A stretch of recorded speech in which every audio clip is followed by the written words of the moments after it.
Salut YouTube, ici c'est Serge Kilimbe du JCTUM. L'été est fini, enfin presque fini, du moins nous dirons que les vacances sont finies et donc là c'est la rentrée et donc nous reprenons nos bonnes habitudes, nous reprenons les sessions brainstorming pour les canaux publics de YouTube, donc le JCTUM TV et le sergioke.kilembe TV. Bienvenue à vous tous, donc là c'est parti. Comme vous l'avez vu dans le titre, on va se focaliser sur les marchés financiers. Qu'est-ce qui se passe au niveau économique?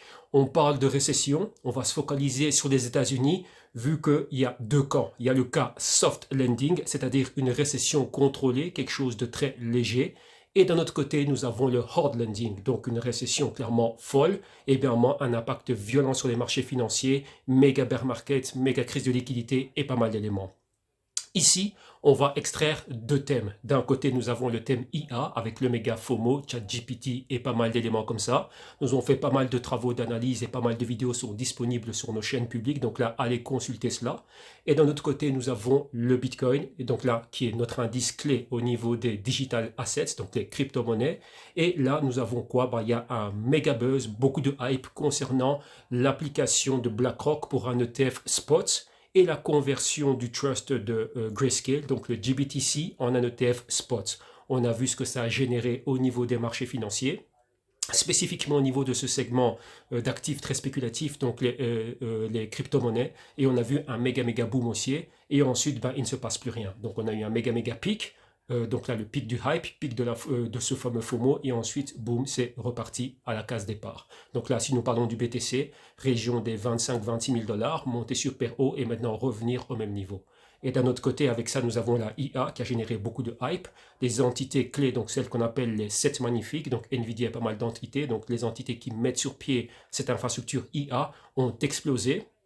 Si nous prenons les performances d'année en cours, qu'on va regarder dans quelques instants, et on a ce méga mouvement haussier, et vous voyez que là, il y a une totale divergence. Donc là, on a fait beaucoup d'analyses au sein des pro markets, donc là, c'est réservé à nos insiders en interne, et on a remarqué qu'il y a pas mal de choses, donc des patrons qui sont super intéressants, et des performances extravagantes de ce thème spécifique.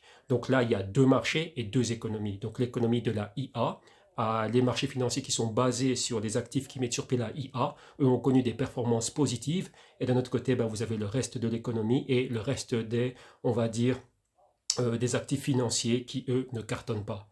En insight, au sein des pro-markets, nous parlons des 7 magnifiques, donc le S&P 7 ou le Nasdaq 7. Et d'un autre côté, nous avons le S&P 493 et le Nasdaq 93. Donc là, vous voyez qu'on a vraiment fait la séparation entre ces deux performances. Et au niveau du crypto market, nous avons la même chose. On a vraiment l'impact macro sur le segment crypto, Bitcoin en particulier, et clairement les performances qu'on a vues dernièrement. Et là, le tout se joue, selon moi, dans le champ de la régulation. Beaucoup de hype et de FOMO concernant l'approbation des applications de BlackRock, Grayscale et d'autres. Donc là, je parle de l'ETF Bitcoin Spot. Et d'un autre côté, les problèmes qu'il y a aussi vis-à-vis de la SEC avec des entités comme Ripple, Coinbase et d'autres pour l'émission et la négociation de sécurité non enregistrée. Donc tout ça, si c'est approuvé de manière positive, une approbation c'est quelque chose de positif, ça va générer un méga boom au niveau de la spéculation quant aux futures performances de ces actifs. Mais il ne faut pas oublier un élément clé, le background macro. Très important cela. Pourquoi? Que se passe-t-il au niveau des niveaux de liquidité? Et là, nous rentrons dans le champ des politiques monétaires des banques centrales. Et donc ça aussi, ça impacte les marchés violemment. C'est un point qui est super important. Donc ici, on va faire, là j'ai fait un résumé de tout ce que nous avons étudié et analysé en interne. Et ici, on en fait un petit résumé, une petite synthèse pour la communauté YouTube. Donc là, poursuivons. On va commencer par quelques statistiques et performances. Donc là, reprenons nos outils. Et comme vous le voyez là à l'écran, vous avez pas mal d'éléments. Donc ici, vous avez l'année en cours, donc le year to date. Donc là, depuis le début 2023, jusque, on va dire maintenant 9 ou 10 septembre. Donc là, c'est les prix à la clôture de vendredi, ce que vous voyez là. Et ici, on a pas mal d'éléments. Donc là, vous avez la performance des Nvidia, méga gagnant, comme vous le voyez. Donc des super performances pour Nvidia. Nvidia est notre proxy IA et tout le buzz, ChatGPT, data center, serveur, machine learning et tout ce qui va avec. Ensuite, en orangé, vous avez la performance du BTC en year to date. Et là, en blanc, vous avez le GBTC. Donc là, c'est le trust de BlackRock. Rappelez-vous, qui pourrait être converti en ETF Bitcoin Spot. Méga performance. Donc là, ça a surperformé les performances du BTC. En bleu, Nous avons Coinbase. Donc Coinbase, très très très intéressant avec tout ce qui se passe au niveau des exchanges crypto centralisés, donc Binance, FTX et d'autres pourvoyeurs de services comme Celsius et autres. Coinbase est un méga proxy. Pourquoi? Parce qu'on peut trader dans un cadre qui est régulé, au contraire de Binance, FTX et tout cela. Et d'un autre côté aussi, si jamais venait à chuter, enfin des entités comme Binance et les autres venaient à chuter, bah Coinbase est là et tout Wall Street pourrait opérer à partir de Coinbase. Et Coinbase a été cité dans le dépôt d'applications ETF de BlackRock. Super, super important. Donc là, vous voyez qu'il y a des méga catalyseurs, du vent favorable pour Coinbase dans ce cas de figure spécifique. Ensuite, en orange, en rouge, nous avons MicroStrategy. Donc Michael Saylor, ex-PDG de MicroStrategy, maintenant qui est le chairman, a toujours dit qu'il voulait faire de l'action de MicroStrategy un proxy Bitcoin. Pourquoi? Au lieu d'acheter ton Bitcoin, avoir tes wallets et tout ça, évite-toi tous ces tracas, opère avec l'action de MicroStrategy. Vu que c'est une action que tu peux opérer au compteur, que tu peux opérer dans les places boursières principales, Nasdaq et tout ce qui va avec, tu as toute la gamme de produits qui va avec. Donc tu as des dérivés, des CFD, tu as des options, tu as pas mal d'éléments comme ça, et il n'y a aucun problème. Donc aucun problème au niveau de la liquidité et de l'infrastructure. Donc c'est un point qui est super important. Et là, ça diffère bien évidemment de ce que l'on connaît avec le Bitcoin. Donc là, opérer sur des exchanges comme Binance et autres. Donc vous voyez que tout ça, ça a connu ces actifs ont généré des performances supérieures à celles du BTC. Donc c'est un point qui est très intéressant. Nvidia, on l'a déjà cité, donc là c'est notre proxy pour tout le thème IA, et on voit que ça a surperformé aussi. D'un autre côté, ce que nous avons ici en jaune, là nous rentrons dans le champ macro, donc là nous voyons les actifs clés, donc là c'est l'aspect micro, quels sont les capitaines d'industrie qui nous intéressent et les représentants, on va dire les leaders des différents secteurs. Bien évidemment, nous parlons technologie, et bien au niveau des capitaines d'industrie, nous avons la IA, nous avons les blockchains et tout ce qui va avec. Et maintenant, là, nous avons la perf de ce que vous voyez en jaune, c'est le 10-year US. Donc là, on rentre dans le champ du coût du capital, taux d'intérêt, etc. Donc là, c'est notre fameux background macro. On a juste pris cet indicateur. Et là, nous voyons quoi? La performance du yield, donc le taux de rendement de la note à 10 ans américaine. Et c'est très important. Lorsque, comme vous voyez là, vous avez le coût du capital qui baisse, donc le taux de rendement qui chute, c'est super bon pour les marchés, notamment les segments les plus spéculatifs. Pourquoi? Qu'est-ce que ça veut dire? Tu payes moins d'argent si tu veux emprunter de l'argent à 10 ans. Donc les entités peuvent venir spéculer, lever des fonds, donc là émettre des notes, donc là des crédits, et avoir de l'argent pour financer leur expansion et pas mal d'éléments comme ça. Et prendre des parts de marché, tout ce qui va avec, qui est super important. Donc dès que cela change, ça impacte les marchés financiers et ça commence toujours par les segments les plus spéculatifs. Coinbase, MicroStrategy, etc., ce sont des entités qui représentent l'infrastructure crypto et tout ce qui est crypto et Bitcoin, c'est le futur de la monnaie, le futur des services financiers et tout ce qui va avec. Et bien, nous spéculons sur ce futur, sur la croissance de ce futur. Donc il y a des choses qui sont matérialisées, mais vous voyez qu'il y a encore beaucoup à faire. Mais d'un autre côté, lorsqu'on compare cela à Nvidia, vous voyez que Nvidia, malgré les variations au niveau des taux d'intérêt et les niveaux où sont les taux d'intérêt, donc là en turquoise, ce que vous voyez là, c'est les taux d'intérêt directeurs de la Fed. Donc là, on est autour de 5,5%. Et c'est super, super intéressant de voir que malgré cela, il y a toujours beaucoup d'argent qui est injecté dans la IA. On va voir ça au niveau des marchés privés dans quelques instants. Mais là, au niveau des marchés publics, Nvidia, qui est notre méga indicateur, on voit qu'il est en train de cartonner. Et ça, c'est un proxy pour le thème IA. Donc c'est un élément qui est super intéressant. Pourquoi penser à ce que nous vivons? Donc les taux d'intérêt qui sont super hauts, la Fed en mauve qui est en train d'alléger son bilan, la note de référence, le 10-year US qui a un yield qui est en train de monter de plus en plus, donc l'accès au capital est restreint, mais rappelez-vous, restreint pour qui? Des entités comme les 7 magnifiques, donc Nvidia, Apple, Microsoft, etc., pas de problème pour eux, mais des gros problèmes pour les entités qui sont beaucoup plus spéculatives, du moins qui sont dans des industries qui sont très spéculatives. Donc là, MicroStrategy, Grayscale, Coinbase, Bitcoin et tout ce qui va avec. Donc c'est un point qui est ultra, ultra intéressant. Vous voyez ici, je passe en revue les grandes lignes, on fait un méga résumé. Et bien moi, comme je vous dis toujours, si vous voulez en savoir plus, vous venez en interne au Pro Markets et là, nous allons en profondeur et on regarde ces thèmes au quotidien. Okay. Donc voilà en gros ce qui se passe au niveau des performances. Nous voyons que l'AI est en train de surperformer, le Bitcoin pas trop mal, mais c'est surtout les entités qui mettent sur pied l'infrastructure Bitcoin qui sont en train de cartonner, comme on l'a vu, Coinbase, MicroStrategy, le GBTC, etc. C'est un point clé. Terminons ici par commenter quelque chose. Vous voyez que là où en sont les taux d'intérêt, donc à des niveaux restrictifs, donc là c'est ce que disent les banquiers centraux, comme Madame Lagarde en Europe et Jay Powell aux États-Unis. Et lorsqu'on maintient les taux d'intérêt à ce niveau restrictif, n'oubliez pas, les segments les plus spéculatifs et les plus petites entités ont du mal à avoir accès aux capitaux. Donc nous voyons clairement que dans cette phase, qui peut déboucher sur une récession, la IA est en train de dominer et tout ce qui est crypto, blockchain, pas trop. voyez qu'il y a des phases, on a eu des pics aussi, etc., etc. Mais vous voyez que lorsque les politiques monétaires se maintiennent, donc on va dire continuer à monter les taux d'intérêt et tout ça, ben, vous avez vu ici comment MicroStrategy, Coinbase, Grayscale, les bitcoins sont en train de chuter. Et Nvidia, ben, ça se maintient. Le pic baissier que nous voyons ici, bah, c'est un début de correction, c'est normal. Après des méga performances, comme on a vu depuis le 1er janvier 2023, il est normal de prendre des bénéfices. La clé maintenant, c'est quoi? C'est attention à l'accélération de ce momentum baissier. Donc là, maintenant, si les banquiers sont trop, ben, ils y vont encore plus fort. On continue à monter les taux d'intérêt d'ici la fin de l'année, etc. Et qu'on provoque une récession, il y aura une crise de liquidité. Et donc là, bah, clairement, il faut comprendre et savoir comment anticiper et naviguer la dynamique qu'il y aura entre ces différentes classes d'actifs. Okay, donc voilà ce que nous pouvons constater ici. Comme je le disais, bah, l'AIA, c'est le thème dominant. Et comme on le voit ici, nous avons beaucoup d'argent, donc des capitaux injectés dans les marchés privés et les entités qui financent et qui sont les leaders pour ces rondes de financement, bah, ce sont des ténors de Wall Street comme Microsoft, Nvidia, etc. Donc d'un autre côté, vous voyez qu'on utilise ces actions aussi comme proxy. Proxy à quoi? Proxy à tout ce qui est en train de se passer au niveau de l'univers des startups et des marchés privés. Donc des entités qui ne cotisent pas publiquement, dont les actions ne cotisent pas publiquement. Et encore une fois, ayant en tête ce qui se passe au niveau macro, les taux d'intérêt qui se maintiennent super hauts, donc l'accès aux capitaux et au capital est restreint, mais on voit qu'il y a toujours beaucoup d'injections de capitaux dans un thème clé, c'est le thème IA.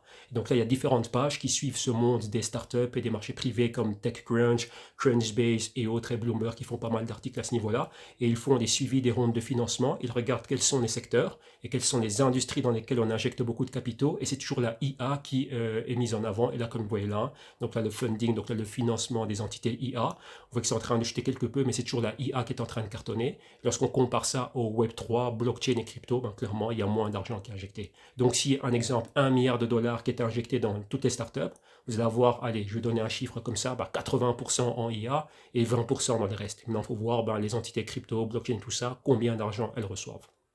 Et là, on l'a vu. N'oubliez pas, ayez en tête, ben, qu'est-ce qui se passe au niveau macro et l'accès aux capitaux, il est comment?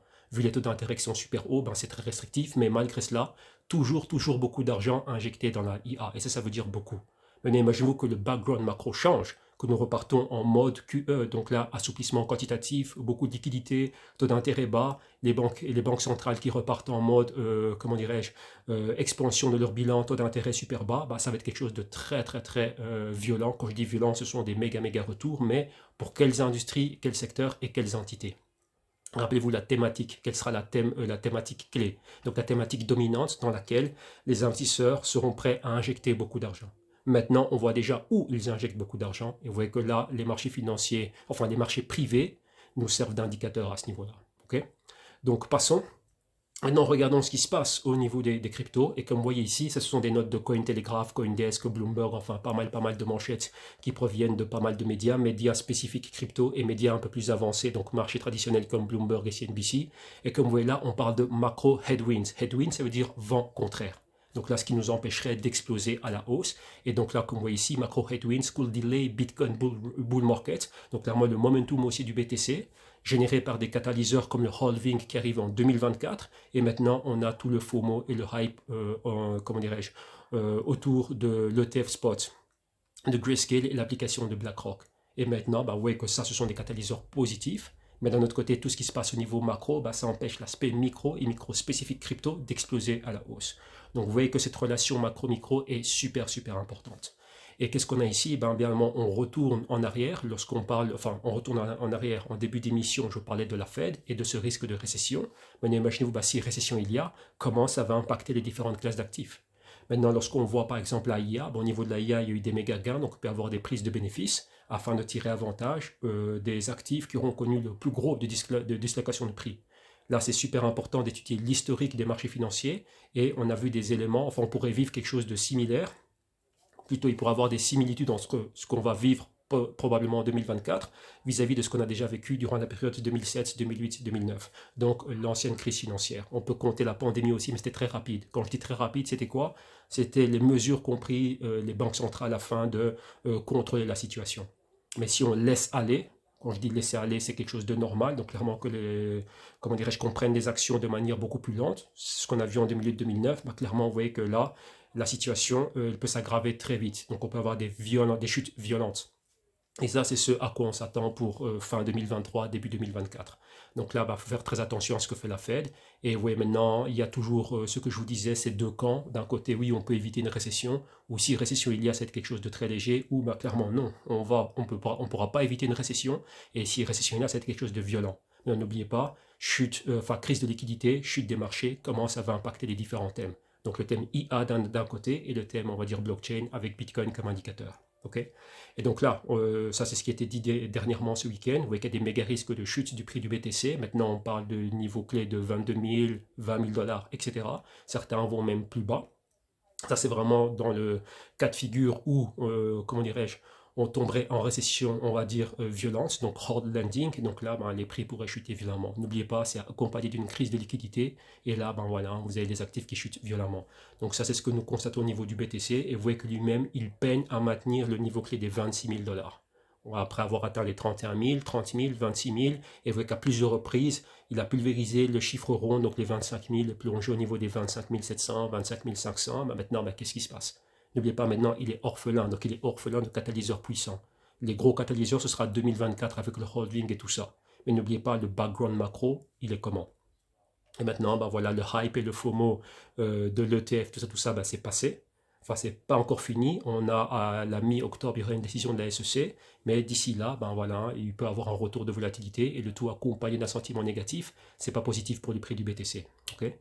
Et donc là, c'est un commentaire de ARK Invest, donc la boîte de Cathy Wood, qui disent qu'à long terme, ils sont haussiers sur le Bitcoin, mais à court terme, ils sont baissiers. Donc très important de définir les horizons de temps. Et donc là, voilà en gros ce qu'elle commente à ce niveau-là. Terminons maintenant par un peu d'analyse. Donc là, nous avons sous les yeux un graphique journalier donc du BTC, donc la paire BTC USD et donc spot, et les prix nous proviennent de Coinbase. Et comme on le voit là, donc là, c'est ce que j'expliquais, on avait atteint le pic, vous voyez ici proche des 31 000, 32 000 dollars. On a chuté violemment. Il y a eu un peu de hype, donc là, le pic haussier que l'on a vu ici, donc BTC qui est parti des 25 500, plus ou moins, récupérer les 28 000 dollars, rejeter ce niveau, et on est de retour sur cette zone clé de support, donc aux alentours des 25 500, quelque chose comme ça. Donc on va faire simple, on va parler des 25 000. Donc 25 000, c'est le niveau clé qu'il nous faut pulvériser. Mais historiquement parlant, on voit que c'était déjà une zone clé de support, et là, c'était une zone clé de résistance. Donc là, c'était courant... c'est début d'année, pardon, vu que là nous avons la performance en year to date, donc là depuis janvier 2023 jusqu'à maintenant septembre. Donc on voit clairement niveau clé de résistance, donc cette zone clé des 25 500, résistance, support, support, support, support, et maintenant support. Mais vous voyez que ce support a déjà été pulvérisé, il a été attaqué à maintes reprises. Maintenant, n'oubliez pas, qu'est-ce qui est en train de se passer, pas le fameux background macro. Ici, nous avons tout simplement le Dixie, donc c'est l'indice dollar, vous voyez que le dollar est en train de se renforcer, et nous voyons cette corrélation négative entre les deux. Donc là, pour le moment, donc là, le dollar qui se renforce, et le BTC qui est faible. D'un autre côté, n'oubliez pas qu'est-ce qui se passe au niveau macro, donc en mauve, en turquois, ici, vous avez les taux d'intérêt qui se maintiennent super haussiers, et la ligne mauve, c'est le bilan de la Fed qui est en train d'être allégé. Donc il y a de moins en moins de liquidités. Rappelez-vous, l'accès aux capitaux est de plus en plus restreint. N'oubliez pas les différentes classes d'actifs et le ranking. Donc les entités comme les 7 magnifiques, Nvidia, tout ça, pas de problème pour avoir accès aux capitaux. Mais des entités comme Coinbase et d'autres, Marathon, Rio, donc on va dire les mineurs Bitcoin et tous ceux qui opèrent dans la sphère crypto, très problématique d'avoir accès aux capitaux. Surtout n'oubliez pas que les banques spécifiques ont chuté. SVB, Silvergate Bank, Signature Bank et tout cela. Maintenant, tout ce business était repris par les ténors de Wall Street, donc JP Morgan et les autres, et eux ne sont pas là pour, comment dirais-je, leur clientèle, les startups crypto. C'est problématique d'avoir des comptes avec Barclays, JP Morgan, Goldman Sachs, etc. Donc, il y a de moins en moins de liquidités pour ces entités, donc l'accès aux capitaux. Donc ça aussi, c'est un élément qui est super important. Maintenant, si on va un peu plus loin et nous parlons de l'infrastructure, donc là, les market makers, les traders pourveurs de liquidités au niveau du BTC, il y en a de moins en moins. Ça, c'est un élément clé. Donc, il y a de moins en moins de liquidités au niveau du Bitcoin. Volatilité qui commence à remonter petit à petit. Donc là, l'historique, mais surtout la volatilité implicite. Et avec ce qui arrive, donc on anticipe des décisions négatives au niveau de la SEC, quant à l'approbation des ETF de BlackRock et la conversion de l'ETF de Grayscale, mais que tout ça, c'est pas joli.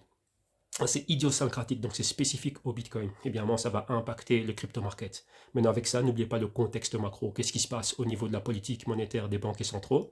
Donc, on anticipe déjà une pause de la hausse des taux d'intérêt pour le mois de septembre, pour le FOMC du mois de septembre. Donc, FOMC, c'est Federal Open Market Committee. c'est 48 heures, et au bout des 48 heures, ben, la Fed décide de sa politique monétaire. Pour septembre, on s'attend à ce qu'on marque une pause, donc ça demeure au 5,5%, mais 5,5%, c'est un niveau qui est restrictif. Vous voyez ici la dynamique, hein, lorsque les taux d'intérêt sont en train de faire, au fur et à mesure que les taux d'intérêt montent, et qu'il y a de moins en moins de liquidités, ben, on voit que le prix du BTC ne décolle pas, n'explose pas à la hausse. Ici, ce que j'ai mis en avant, ce que vous voyez là, les pointillés rouges, c'est une directrice de tendance, donc on a des bas, bas plus haut, et là, on a pulvérisé cette directrice de tendance qui nous sert de support. On évolue sous ce niveau. Maintenant, on voit qu'on la reteste comme résistance, on a été rejeté. Et là, nous avons un potentiel patron, comme on le voit là, les fameux A, le fameux B, le fameux C et le fameux D. Donc là, tout simplement, un prolongement mathématique, ben, vous voyez que ça peut nous renvoyer dans cette région. Donc les 22 000, 20 000, etc. Et pourquoi pas plus bas. Et en même temps, ben, on voit que le dollar peut nous indiquer pas mal d'éléments. Donc les phases risk-on, risk-off. Donc une corrélation négative entre le dollar qui lui continue de monter et d'un autre côté, ben, le crypto market qui peut chuter. Sans oublier bien ce qui se passe au niveau macro. Okay, donc voilà. Je pense que c'est tout pour notre petite classe, pour notre petite session de brainstorming. Et terminons par pas mal d'événements. Enfin, je vais expliquer un peu ce qui se passe au sein du JCTume. Donc là, comme vous l'avez vu, hein, on a un nouveau site internet. Il se passe pas mal de choses. On a restructuré pas mal de choses en interne. Et bien, on a aussi restructurer notre offre de solutions et de services et tarifs et tout ce qui va avec. Donc là, si vous voulez en savoir plus, donc là, ce genre d'analyse que je viens de faire, donc ces fameuses sessions brainstorming, on en fait pas mal.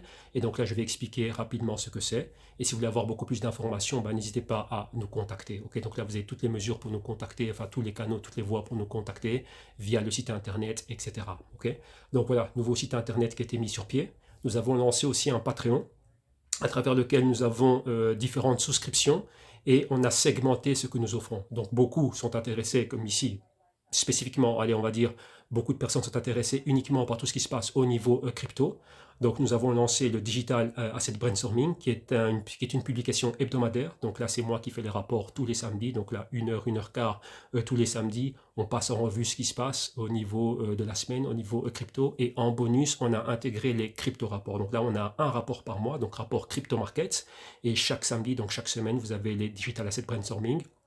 Donc là, vous avez une souscription mensuel. Donc là, allez directement sur Patreon et comme ça, vous allez voir en gros ce que c'est. Il y a, je crois, 7 jours gratos. Donc là, 7 jours, vous pouvez voir en gros ce qui se passe. Donc vous allez pouvoir consulter notre galerie, voir ce que nous faisons et si ça vous plaît, voilà, vous pouvez, comment dirais-je, souscrire à la souscription mensuelle et vous l'arrêtez quand vous le souhaiterez. Ensuite, ceux qui veulent passer à un niveau supérieur, donc là, comprendre ce qui se passe au niveau macro, nous avons le fameux Pro Market. Donc là, c'est moi qui fais le rapport du lundi au vendredi. Et là, nous passons en revue tout ce qui se passe. Donc là, vous voyez que tout ce qui se passe au niveau macro et tout ce qui se passe au niveau micro, et on décortique tout cela. Et évidemment, nous voyons ensemble des analyses, on fait du brainstorming, enfin pas mal d'éléments comme ça. Évidemment, c'est bien plus poussé. Et évidemment, dans le Pro Market, ce qui est inclus, le Digital Asset Brainstorming et le Crypto Market sont inclus dans le Pro Market. Et là aussi, c'est une souscription mensuelle. Et d'un autre côté, nous avons, depuis le mois de septembre, lancé le Trading Wall Street 2.0. Donc, il y a des vidéos qui circulent ici dans nos archives des chaînes publiques YouTube, que ce soit le Justin TV ou la chaîne sergioke.kilembe TV, où on explique clairement c'est quoi le Trading Wall Street 2.0. On avait fait le 1.0 en 2017. Donc là, ça fait déjà... on l'a lancé en français en 2017, mais j'avais commencé ça en 2014. Et donc, pour célébrer les 10 ans de Trading Wall Street, je lance le 2.0. Et là, ça se fait uniquement et exclusivement à travers Patreon. Et donc là, chaque semaine, je fais une masterclass. Okay, donc là, on a déjà commencé, donc là, ça devait commencer en septembre. Donc j'ai déjà commencé à publier les masterclass, une par semaine, ici au sein de Patreon. Donc là, c'est pour la communauté francophone, donc vous qui m'écoutez. Donc j'ai déjà commencé cela aussi avec la communauté hispanophone, et c'est quelque chose de costaud, c'est super génial. Donc là, ce sont des masterclass, et il y en a une par semaine, et là, à travers Patreon, vous pouvez avoir accès à cela. Donc là, vous voyez nos dernières publications. Donc là, c'est Digital Asset Brainstorming, c'est ce que j'ai publié hier. Donc là, pour débloquer cela et voir la session, il vous faut devenir, vous souscrire via Patreon. Vendredi, j'ai publié la session Pro Market, donc vous voyez ce que vous voyez ici, donc Digital Asset Brainstorming, donc là c'est la session weekly, c'est celle que vous voyez là, le fameux Pro Market session du vendredi 8 septembre, donc là c'est accessible à travers la souscription Pro Market, et le Trading Wall Street 2.0 avec la vidéo numéro 1, on a commencé en septembre, donc là c'est fait.